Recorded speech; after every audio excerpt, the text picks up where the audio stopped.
Before I came to work for the city, I worked in public transit.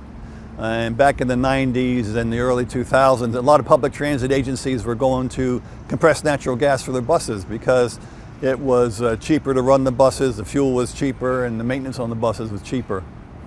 When I got to the city, I started looking at segments of the fleet that would make sense to switch to compressed natural gas. Early 2000s, it didn't make much sense because gas and diesel was cheap. But as we progressed into the 2008, 2009, 2010, diesel started rising in costs, and it made more sense for us to switch to compressed natural gas. I enlisted the help of Virginia Clean Cities, and they put me in touch with the National Renewable Energy Lab, and they actually did a cost-benefit analysis to see what our ROI would be if we switched to compressed natural gas for our solid waste fleet. And they said it's a no-brainer. It makes sense and you ought to do it. And we approached City Council in like 2011.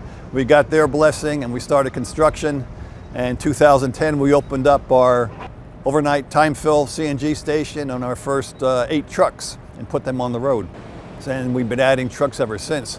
Right now, the whole fleet of 53 trucks is compressed natural gas.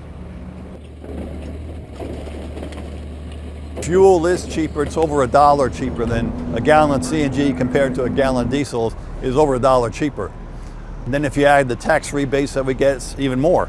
But over and above that, the maintenance costs of just operating the vehicle alone, we did a comparison of diesel vehicles versus compressed natural gas vehicles, and the compressed natural gas vehicles were 40 cents per mile cheaper per vehicle. So that's a huge savings each year on the fleet in maintenance savings. Environmentally, we prevented over 11 million pounds of CO2 from entering the atmosphere since we started, which is good for the environment and the Chesapeake Bay. We're the only city in Virginia that's using compressed natural gas. We also have E85 for our light-duty vehicles, basically 85% ethanol, 15% gasoline. We found out that the Navy was getting rid of their E85 station at NOB Norfolk. And we actually got a grant from them to take that equipment and moving here to our site, saved a ton of money on that. This year we also added renewable natural gas to our alternative fuel repertoire.